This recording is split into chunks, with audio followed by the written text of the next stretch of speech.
Bampton, see? So where were you born? South Wales. Were you? How old Yeah. were you when you came here then? 3. Do you remember South Wales even? I can remember a little bit about it, but I used to go down there, you see, because Yeah. this is our home up here, actually. Is it? Yeah, I'll tell you where Dad was born. He was born at Castle Marsh Farm. Oh, Castlemore Joe Farm. won't know where that is. No, I don't know it. That's- You should come over here. Well, I'll tell you where Castle Marsh Farm is. As you go up the Buckland Hill, Yes. you turn right. Oh, yes, okay. And then there's a little lodge there where you go down to a school. Do you remember that? Yes, okay. Or as you go up that road, you come to a red brick cottage where it goes into, oh, what's the name of that manor now? I can't think of the name of the manor. You can go down the road there and you get to get Peter Ferris. That's who's down there at the moment. That's who's living in the farmhouse But now. it sounds, I'm just visualising, it sounds like it's in the middle of nowhere. Is Yeah. it in the middle of fields? Well, it is. Yeah. It's out in the sticks, really, It's isn't really it? out in the Looking at it in sticks. that way. Yeah, Yeah. in the marsh. Yeah. Yeah. Yes. So that's where you moved. Is that where the family came from? That's where Dad was. In actual fact, what caused all the problem was the 1418 war. Yeah. Yeah. Because Dad was the oldest son, Yes. and he left the farm where he lived with Mum and Dad, see, at that time. Yes. And he went into the army, and while he was in the army in 1916, his father died. Oh. And by 1919, when he came out of the army, his mother had married again. And she'd married a bloke from down Wales, and that's how he had to go back down there. Right. But as soon as Pop got on his feet going in, he came back here again. Yes. Yeah, Yes. which is obvious. Yes. Yes. Yeah, so Yeah. that was So it. you feel like a Bamptonian, or Well, at least it's from around these parts. Well, it's from round these parts anyway. Yeah, It's yes. it's Farringdon, as you might as well say, see, isn't it? Yes. Yeah. Yeah. Only the son got onto the internet on there, you know, Oh yes. and traced it all back. See? Oh right. So you've got the whole family history. So. Yeah, we got Yeah. some of the family No, that's history. terrific. Yeah, yeah. But of course, as you know, Lily come from London, because you knew Lily, didn't you? I did. I did. Yeah. Yes. yeah, And yeah. she was from London. Now, how did she come to be here then? She come to be here because her mother was evacuated down here in 1940, and that's when I met her. Oh, is that right? Yeah. Yes. yeah. There's quite a few evacuees That's to right. Bampton, and there's a few connections, isn't there, from Yeah, that time? yeah. And her Yeah. sister, youngest sister, come down as well. Yes. See? Did she stay? Oh no, she's living in Norfolk at the moment. Oh, is she? Yeah. What was your mother's maiden name? My mother's name was Morris. She come from Harryford. Oh, did she? Ross. Yes. Well, that's quite interesting because so many people from a lot of old Bamptonians, for example, they just have moved Yeah. a few miles down the road. Yeah. and Well, back, no, and a as few I miles say, back. I was born down there, but Yeah. this is we always Yeah. class as So what was your wife's maiden name? Lee. L-E-E? Yeah. Right. Yeah. L-W-E. Yeah. Yeah. Yes. And, So what was your father's work then? he was a farmer. He was a farmer. Well, he was with Dad, his father, in the farm. See. Yes. And was that your family farm? Yeah. Was it? Yeah, Yes. Yeah. And what was it mostly? But most farming then was mixed farming, wasn't it? Well, I haven't a clue what it was. All I know is Pop used to say he left school when he was 9 and he was taking the milk to Challow Station. Oh, really? Yeah. Goodness me. Yes. Yeah, he used to have the old horse and Horse and cart to Challow yeah, Station. to That's take quite the a Challow ride, isn't it? Station, Yeah, yeah. early in the morning. Yeah, No well, traffic. Lovely. Yeah. Lovely. There Yeah. you go. So you were born. Where were you? You were born in Wales. Came back to not to that same farm. No. Where'd We've you- gotten the farmers gone Farm's and gone, finished. Yes. So you came Yeah. back to where? Well, we lived down Weald in actual fact. Oh, did you? Yeah. Yeah. Where in Where Wales? well, you know, who Collins's daughter lived in that. Yes. You know, with Long Paddock it's called now. Okay. But it Yeah. wasn't called that then. No, well, there was a smaller cottage there Yes. then, see, but they took that and they made a bigger place of it, Yeah. didn't they? Yes. Yeah. Yeah, So Yeah. you moved back to Weald. yeah. Yes. And then, of course, I went from there into the army then, so How old were you when you went into the army? 20, At 20. yeah. What were you working at before you went into the I army? was working for Mr. Butt down Weald. Oh, Mr. Butt. Yeah. That's another farmer. Yeah, another farmer. Yes. Yeah. And 20 you're off into. Okay, so you leave Bampton. You've been as far as Wales before. Had you seen anything of the world before that? Not a lot, no. It's funny, isn't it? Because the people of our generation, Yeah. particularly the men, the only bit of the world they saw was in military service, wasn't it? Well, to be quite honest, the first I really saw of the world was when I started courting Lily. See, I used to go up to London. But the worst place I ever saw was when I went into the army. I had to go through Sheffield. And I had to walk from one end of Sheffield to the other because the stations was at one end, the other. I had to change stations there. Yeah. And I thought then what a dirty, dismal place Sheffield was. It's steel industry, That's the wasn't it? first experience I had with industrial town, see. And I thought that looked horrible. Yeah, I Did really you? did. Yes. Yeah. So, Yes. yeah. That was the heart of the steel industry, wasn't it? Yes, that's right. Yes. Yeah, And well, it's they always done just everything from Pinto battleship, you could say, can't Yes. you? Yeah, Yeah. yeah. Yes. Anyway, we Is that better where get you going. did? Is that where you did your basic training then? I done, no, I had to go up to Aubrey and Ossett. That's where I started from, Where is that? up in Yorkshire. Okay.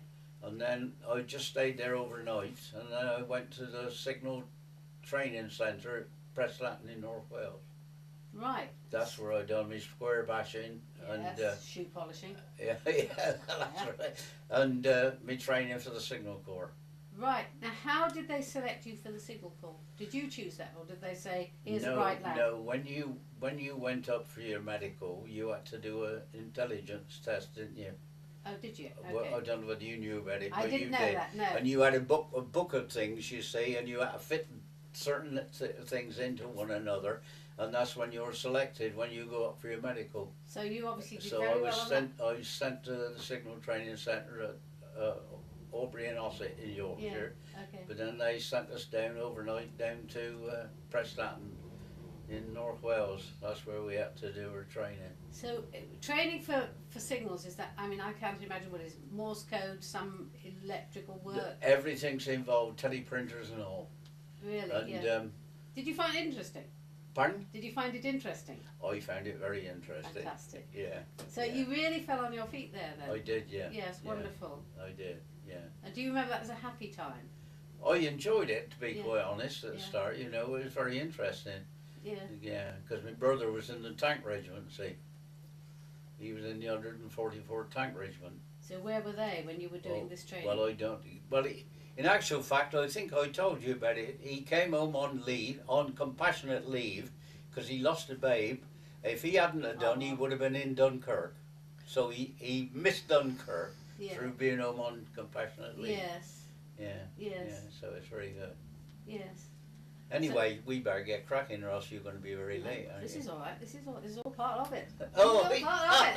I want to know about your training as well. Yeah. Yes. Yeah. How long did training last? Well, the square bashing only lasted 6 weeks. Yes. And then But the electronic. Your, signalling your, training. your other thing lasted a lot longer, see. Do you remember how long? Oh, I couldn't really tell you all about that because we done so much in Prestatyn, Yes. and then I got sent to Belfast then, Oh yeah. and I joined the 17 wing section of the 1st Air Formation Signals, Right. and then after that, Is that flying as well then? no, Okay. no, You're still on the ground. but we were all attached to the RAF, see. Okay. In actual fact, it's such a lot to explain to Yes, you, really. I know. But you explain because I don't know anything. I expect you saw the WAF girls when they've been in the operations room, Yeah. when the boys are up above, Yes. and you see them plotting on the tables. Yes. Well, we used to do the phones and that for that sort, Oh, right. sort of thing, and repair Yeah. the phones and everything, you know. Yes. So So we you're a used really important link. we used to between- set them up in actual fact as Oh, did well. you? See, yeah, Yes. yeah, Yes. yeah, and also we used to lay lines as well with everything. Of course, in England during the war, you got the GPO engineers and everything Yeah. done it in England. See, so they were more or less. Although we were in contact with the wiring as well. Yes. Yes. Yeah. So Belfast, where you go Yeah. from there? And then from Belfast, I came home on embarkation leave. That's when I married Lily in Yes. 1942. Yes. And I went back then, back to the camp, and then we got sent down to Liverpool Yeah. and boarded the Duchess of Bedford. Yes. And How old are you now? You're about 21 now, are you? No, I'm still 20. You're still 20, yeah. okay. And the funny thing is, we were in the port getting the boys all on board the troop ship, see? And we got rammed by the ferry at Liverpool. Very good. So I bet somebody was embarrassed. oh, there was a lot of embarrassment about it. And of course, as the boys were all coming on and getting, one of the big battalions we had was the King's Own Yorkshire Light Infantry boys. They come on board with us, see? And then we were supposed to sail with a convoy. Yeah. But through this being rammed, we missed the convoy, and then we set sail on our own then for 3 days and nights. Yeah. On our own, out, and we went round Northern Ireland out into the Atlantic, see? Yeah. And we spent 3 days and nights, and woke up on the third morning and we were in the convoy. Right. Yeah, Just caught them up. yeah. Yeah. But that 3 days and nights on our own with a boat going as fast as that did, you see, because we had to catch the convoy up and that. Yeah. Oh, was that ship in a state? Oh my God. Oh. It was unbelievable. You shouldn't be living on board it. Well, wait a minute. Because it was so rough, because everybody was seasick or God, what? seasick. I know, it's a terrible thing, isn't it? It's the speed of the vehicle too, you see, because And it's rough. yeah. It's a And rough seas, yeah. honest, if I just say it in one word, filthy. Yes. No, I know about seasickness and it's Yeah, not funny. and believe you me, with all those troops on board, you can just imagine. Yeah. Well, that's a good start to your war experience, Anyway, isn't it? that was a rammed very by the good ferry. start. Yeah. Then from there we went to, we landed in Algiers, along with the First Army of Algiers, you see. But of course the boys had gone on before us, so I wasn't in on the invasion, see, I was behind the invasion. And when we got in Belfast, in Algiers, they put us on board trains there. Yeah. Cattle trucks actually, it Yeah. got on there, 8 horses or 40 men. Unbelievable. There's not a lot of room, is it? So, and you were more or less sat up, you know, and as Yeah. you was going on, but they took us so far towards the front, see, and then they stopped the trains, and then you progressed from there in lorries and things, see. And, I just wait a minute. I just imagine this little lad from Bampton, and he's been to Northern Ireland, and now he's in Algiers. What did you think? What did you think looking at it? Is Well, so different.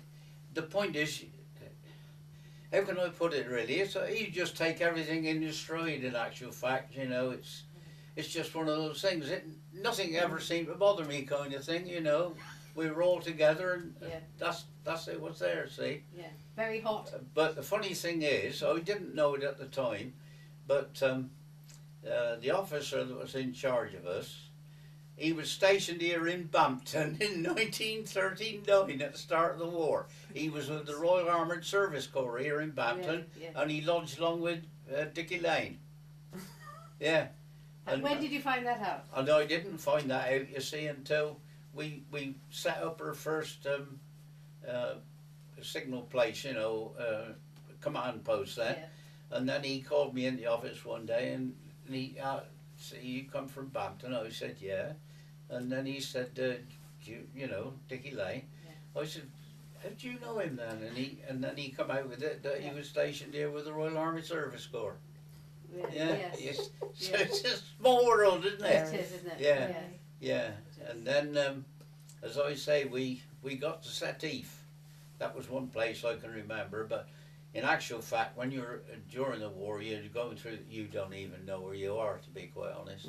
I mean, no names, you just don't know where you are. Yeah. And then, So in Setif, you setting up a command post there? no, we didn't set up anything there. The first command post we set was at Bone, Okay. in North Africa. Yes. And I was staying there then for quite a while, you know.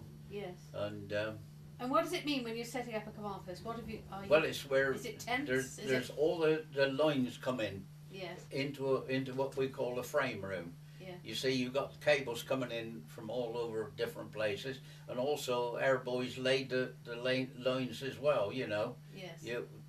different lines and that, and all coming together, and you have to be on duty in there, and you got your telephone exchange and everything in Yes. there that has to be manned and all, and you get everything come in, see.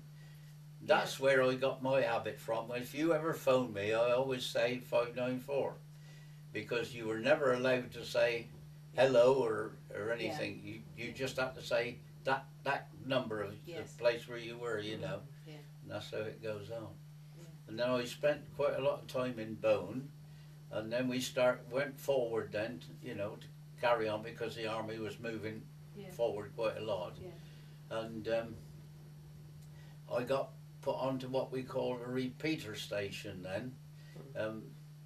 The Yanks were laying a big cable for communication as they were coming through, you know, from Algiers. And to cut the long story short, it went through to Tunis, see? Yeah.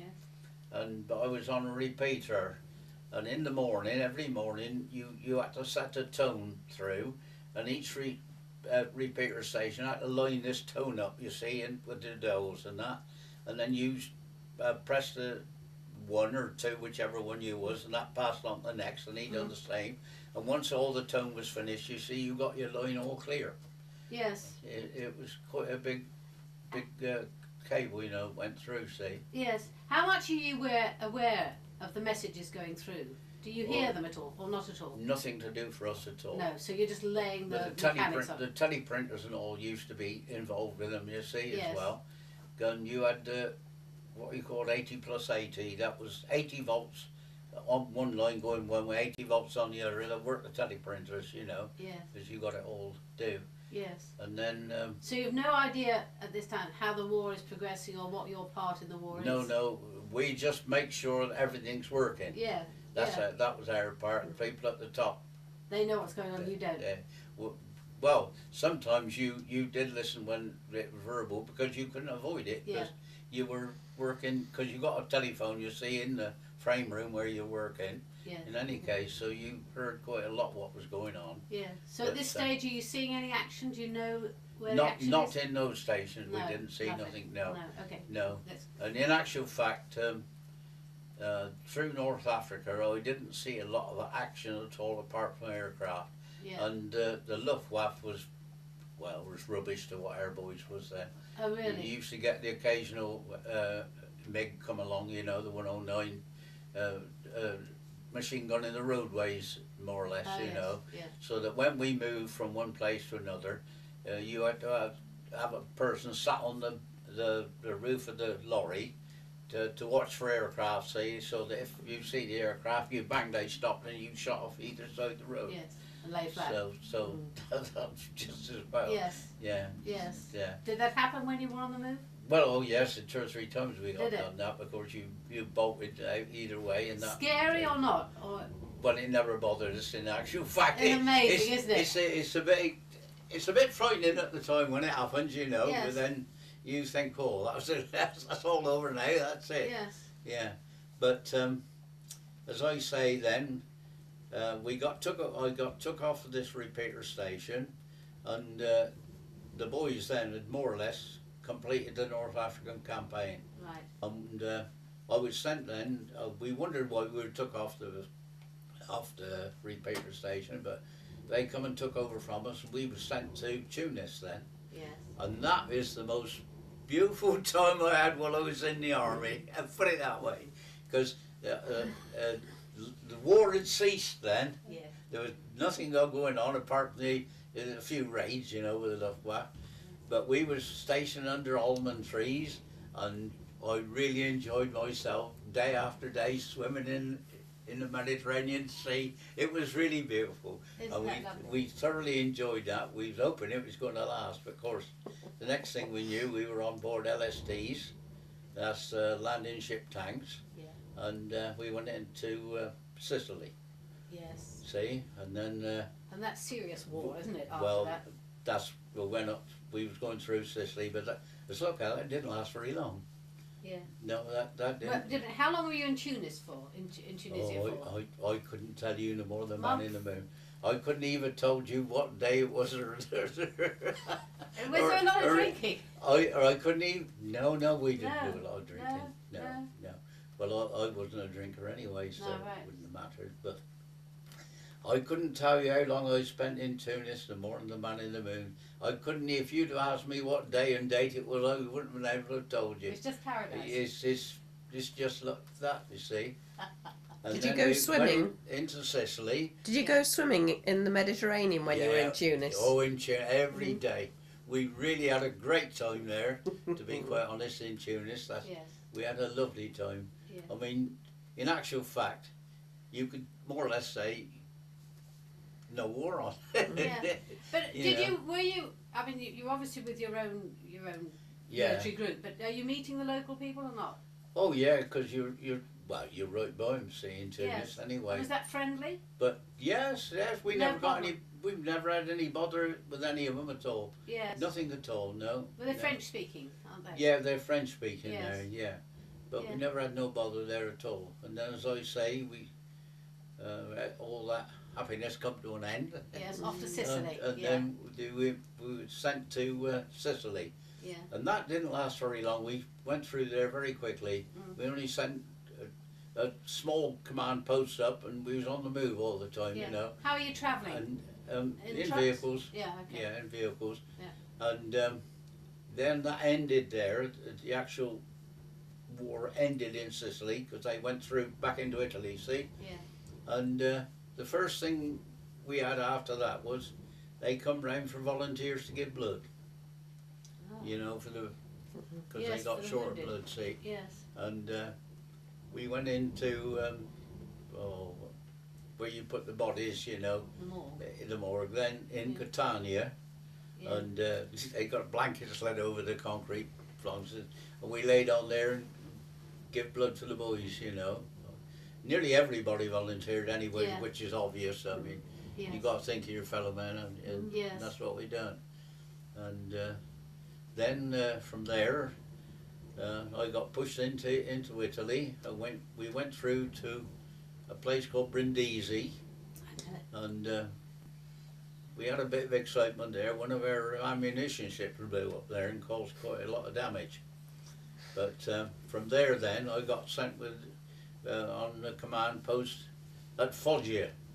Foggia. Yeah, that was Is this on the east coast? This Yeah. is yeah, it would be on the east coast. Yeah. Foggia going up that way. Okay, Brindisi yeah. is on the east coast, Yeah. in the heel of Italy, isn't it? Yes. And in actual fact, when we got into Italy, we never had no problems with the Italians whatsoever. They treated us as, you know, but all daubing everywhere, even through Sicily. It was all daub, Viva la Duce on buildings and everywhere, you know. Yes. But they never bothered us at all in any way, and treated us, you know, It's very interesting. and come out with their wine and things. You know, because they drink a lot. And believe you me, I used to have some of that. That was just like drinking vinegar. It was hopeless. But when they come and offered, you had to more or less, Out of you courtesy. see, to be friendly kind of thing. But it wasn't a thing that you would do a lot, you know, at all. And then, as I say, we was long with on an airfield at Foggia. And we done the communications there between us and the Yanks, see? And then from there, we was sent across to a place called Portici, which was just south of Naples. And after we'd been there for a little while, you took it in turns and you went on what you call a rest period. And we went to a place called Sorrento. And There's a song about that, isn't there? I had a week in Sorrento, which was very good. Was it? And funny enough, while we were there, we went round Pompei, you know, Yeah. and saw all the sights of Pompei. And we also went up Vesuvius. Did you? And anyway, we went back to a place called San Sebastiano. That's where we were stationed there for a while. And from there, we wondered what was going on. Vesuvius blew up, didn't she? Good heavens. And that was one of the marvellous sights as you could possibly see. The lava, you know, was quite quite high, the lava, you know, Yeah. as it was coming towards you, and you see it go up to an house, and you just see the house disappear. You come up to a tree, and you see the tree all burst into flame as the lava was going, you know. But That is amazing that you saw that. it was amazing, absolutely amazing. And You're far enough away that you can get away from well, we was at a place called San Sebastiano, and the next village to it was Pollena Trocchia, and the lava came through between us. it. Really. And the old Italians, a lot of the Italians, they got long poles and out with spoons or something on them, and they were getting so much of lava and then dropping liras in it for souvenirs, which you could well understand. Yes. And anyway, through that, we got chucked out of there. And the next thing, we were on board in an LST again. Yeah. And where did we go? Across to Corsica. Yeah. And we went to Corsica, and when we got there, we were on an airfield there, setting up communications again. And we were on the side of a hill there, and on this hillside, the Italians had got like concrete trenches, you know, where they pumped the water up the top of the hill, and then it all run down these trenches to feed the vineyards and that. The aqueduct. And of course, being as we'd had our blankets all this time, you know, we carrying the blankets and that, we thought it was a wonderful time to get them washed. So what we done, we tied ropes around the blankets and chucked them into where all this water was going down and pegged it on the bank. Left it in there for a while. It's a natural washing machine, isn't it? Yeah, and then we just chucked the blankets over the bushes to dry them. Yeah. And, you know, and oh, it was marvellous. Absolutely marvellous. And They probably anyway, had a very good vintage grapes that year. anyway, the boys who were going up through Italy, you see, they got to, I can't think of the name of the place now, that monastery that they had there. Oh dear. Oh, I can't think of the name of it now. Anyway, the boys on the airfield where I was, the Spitfire, see, they'd been over to the mainland and shot up everything they could this particular day, you see. And so our CO, he sent round to us all, and we had to go and collect on the airfield, and he gave us a what's-name. He said, now I advise you boys, he said, to go back, he said, dig yourself some foxholes. He said, because we could be in trouble tonight, Yeah. because the boys are been out had a marvellous day, and they said they're bound sure to retaliate, see. Anyway, it was such a hot day. We're not going to do any digging. So we went back to camp, you know, and never bothered. We said we'd take a chance on it. Anyway, it had just got dusk, and then you heard this plane, see? Oh, blimey, here we go. And he dropped 3 flares. One in the end of the runway, one in the middle, and one at the other end. And then we got the Stukas coming, didn't we? And they used, they didn't have high explosive bombs. They used what we call anti-personnel bombs. When they hit the ground, they spread outwards, see? Yeah. Not the big H. Are they phosphorus bombs, or what are they? Pardon? Are they phosphorus bombs, or what are they? Well, Do I you know? wouldn't know what You they don't were. know, All I okay. know, they were explosive. They Yeah. blew stuff away. Yeah. Well, the only thing I could think of, you know, because I thought, well, blimey, you've got to get out of trouble here somewhere. And while we were away from the things like that, you had to dig a big hole, and that's where you put all your tins and everything in the hole. That's the only place I could think of, you see, for getting underneath. So I run like the clappers of hell over there and dived into there, and I landed straight down on blokes that were already let in there. So, a whole heap of blokes in the rubbish heap. And believe you me, they kept on Bannister done a 4-minute mob, but if you'd have seen us running that day, I don't think Bannister would have kept up with us. Yeah, you can really imagine it, can't you? And, Were there any casualties? oh yeah, There yeah, were, oh. because we got some of the American coloured lads on the Beaufort guns. And I don't know whether you're familiar with it or not, but in the shells on the Beaufort, clips of shells on there, there's what you call a tracer shell in there. So they can more or less direct. The only trouble was, it gives the Yeah. the attacking force where it's coming from. If they see that Yeah. tracer go up, see? Yeah. And of course they come down in machine gun. We lost quite a lot of boys on through that. Yes. See, Was that all Americans or? they were American lads. Yeah. And then after the raid had all finished, and that before they'd let any Spitfires take off, they had us all out across the runway, and we had to walk from one end of the runway to the other, because it was only a dirt runway kind of thing, you know, which they'd made. And you had to walk from one end of the runway to pick up any shrapnel that was all, you know, so that when the planes took off they didn't get punctured or anything. Yeah, yeah.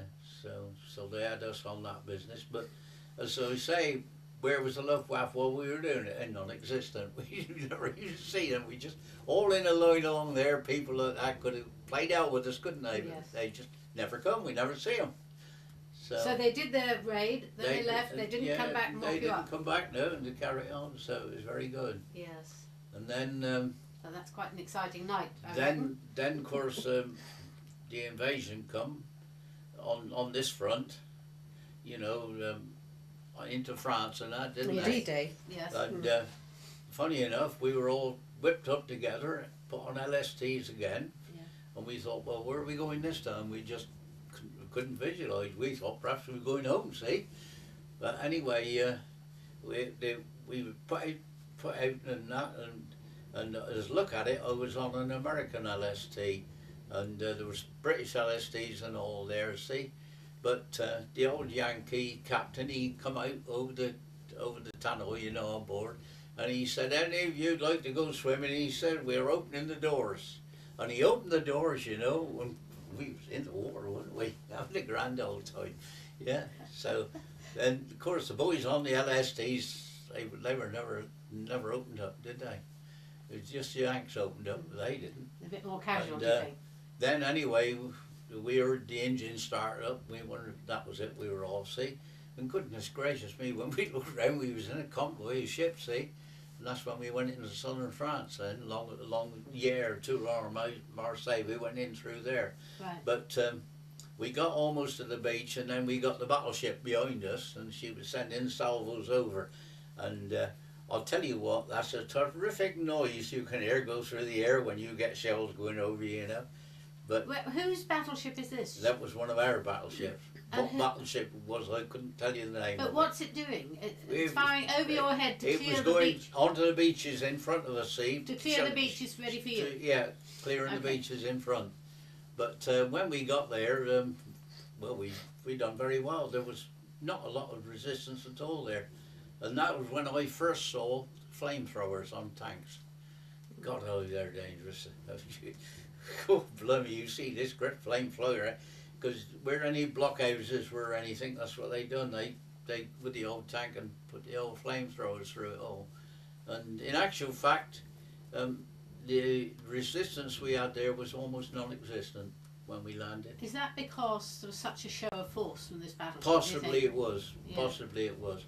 Or whether they didn't expect expect us in there or not, I know. But in actual fact, you could say it was almost like a picnic walking in there.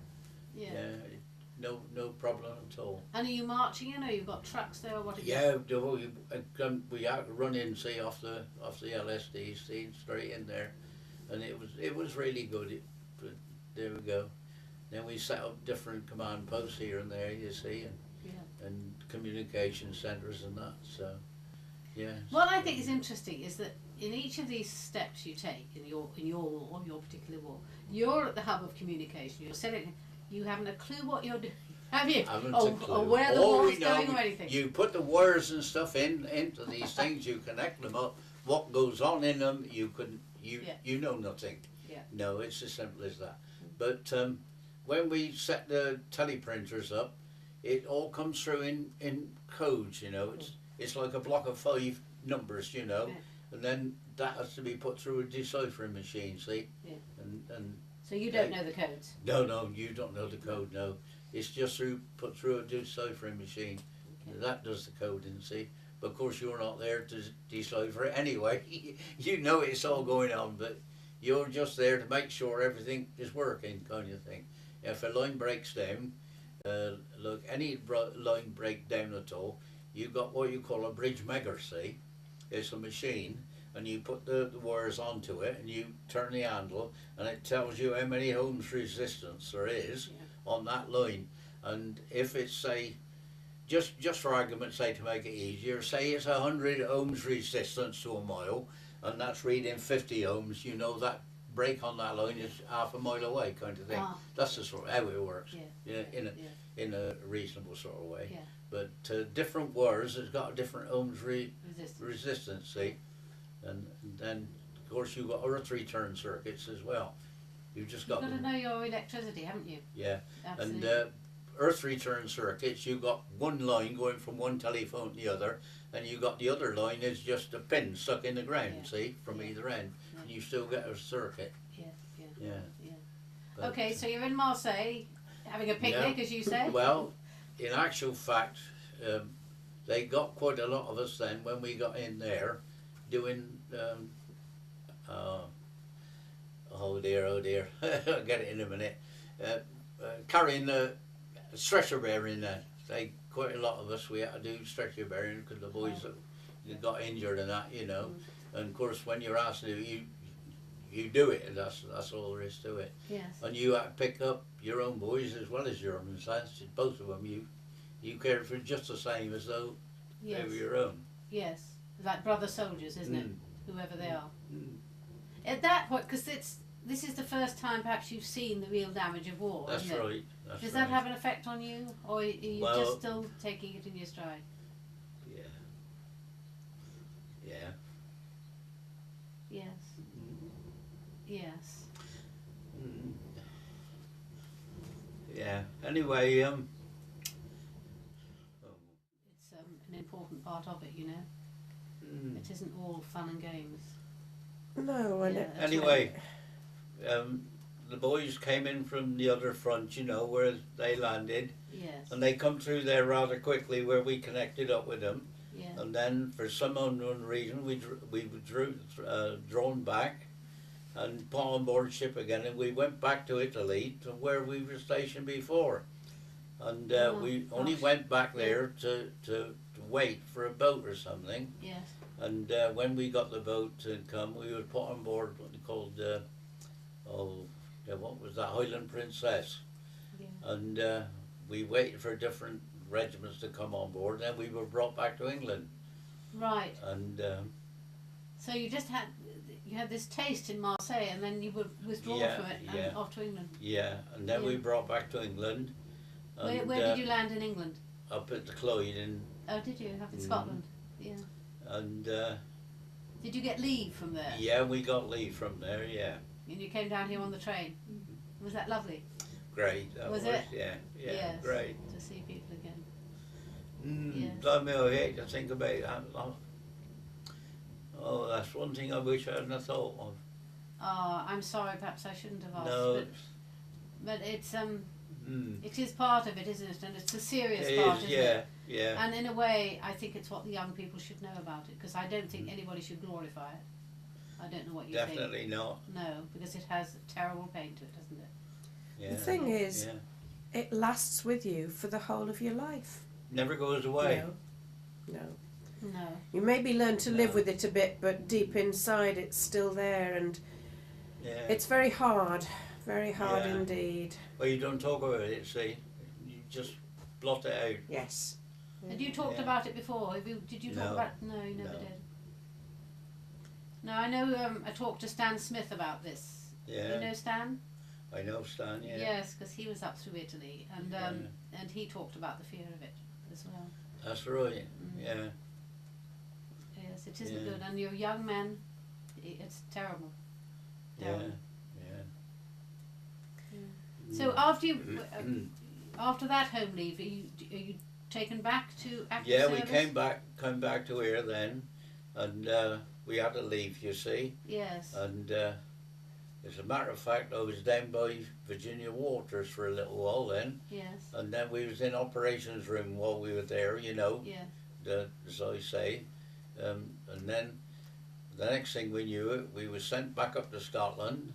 Yeah. And then we went into Holland and Belgium and into Germany. Yes. And we were going, going through that way, we went through there quite fast, you see, because the boys had been there before I came home from Italy, and they were already going through Yes. France and that. So Yes. we caught them up in Germany, in actual fact. Did you? Yes. And it was when I came on leave, in actual fact, that I first knew about the V2 bomb, you know, the V2 rockets. Yes. And doodlebugs.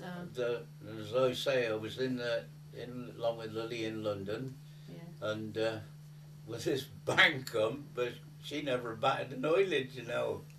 Yes. But Because they were silent, weren't they? yeah, and And I that's thought, what was so whatever was that, see? And she says to me, oh, that was a V2. I said, what's that? And she said, oh, it's a rocket. And the funny thing is, it went round the area, you know, where this rocket come down, and that was by what we called the Emu Wine Factory, down the east end of London, see? And she said to me, she said it's rather an awful thing, she, and I blow a lot of houses down. I said, oh, does it? I said, how far away is that? Oh, she said, it's not all that far, she said. She says, you don't want to go and see that? I says, yeah, I'd look to. Yeah. Anyway, we went there, and it was amazing. You could see where that rocket had come down. Where it had come down, all the houses in that direction was all gone, and yet houses behind here had still got glass in, you know. It was Really? it was just where the Where the force blast had went. gone. Yeah. Yeah. And I realised then Lily was in more danger than what I was going to business, you know, because she spent the whole war as a nurse at Whips Cross Hospital. Oh, did she? Yeah. At yeah. which hospital? Whips Cross. Right. Yeah, that's where she was all through the war in Whips Cross Hospital. Was she? So she'd Yeah, have as a some tales nurse. to tell as well. Yeah, yeah. Yes. Yes. And then, as I say, I went through Holland, Belgium, and into Germany, and we were going through there. We reached a place there, if I remember, it was called Bonte. It was on the road to Bremen, Mhm. and for some unknown reason, we were stopped and told to get our kit and that up together. And in the meantime, we were getting towards May, towards the end of the war, see? Yeah. And I thought, blimey, what's happening here then? So anyway, we came back, you know, and the next thing we knew, we're back on board ship again, and of all places, I was sent to Norway. Good heavens. So you can see I had a fantastic, You did, didn't you? yeah. Going through Europe at that point, did you notice, was there much destruction? Was it obvious? There was a lot of destruction in Germany, a terrible lot. Yes. Yeah, a terrible lot. But when I look back and think about things what happened, you know, in Italy where there was bombs and shells, the Italians, they'd either walk round it or through it or anything and not bother. Yeah, in Germany, you know, they if there was anything on the roads and that, they were there filling it in and as quick as you like. Isn't that I interesting? can remember that. So never thought about it at the time, you see. Yeah, Well, you yeah. don't, do you? Because things You're are young, happening, Yeah. and that's how it goes. Yeah. Different national characteristics. Yeah, yeah.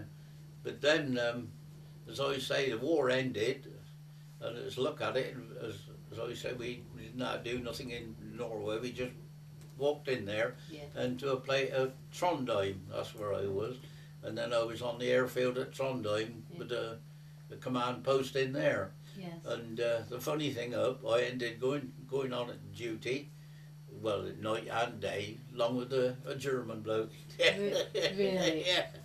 Isn't that interesting? Yeah, yeah, Yes. yeah. We both in the frame together. See, Yes. yeah. So it's crazy when I Did you keep contact with him? I wrote to him ever so many times, Did you? And did you get back? You and I letters got letters come back until the Cold War between us and Russia, because he was in his East home Germany. was in the Russian sector, Yeah. and all of a sudden his correspondence finished. So you don't know what happened to So, him? No. Well, I Perhaps suppose he thought it was I unsafe. suppose it was unsafe for him to be in contact with me. I don't know, Yes. but that's what happened anyway. What I a was- shame. Yeah, it was a shame, really. Yeah, Yes. That's a Yeah. very nice story because it illustrates Yeah. really that men are not at war with each other. It's yeah, governments that get to war, isn't it? Yes. yeah. And then the funny thing was, see, I came out of the army, and I worked for Jenkinson, where the mushroom farmers is now, and Oh That's in Blackmorton. Yeah, I got a job there, and Rex come to me one day and he said, "Got a job for you." He said, "Along with some lads I got coming in," he said, "to work with, and 4 German prisoners of war." Huh. Yeah, they came and worked on there, Yes. and I was working with them all the time. Had you learnt any German by any chance? You just learn the different things that you know about. You know, like the first thing we learned when we got there was "Abizioyo." That was "Have you any eggs, please?" We used to go knock on the farm door for eggs. Yeah, yeah. But there's so many things I could have told you about, even in Corsica. You know, when we got there, we was on hardtack, as you know, hardtack rations. So we got some hand grenades, pulled the pins out and dropped them in the river to eat the fish. That helped us with hardtack.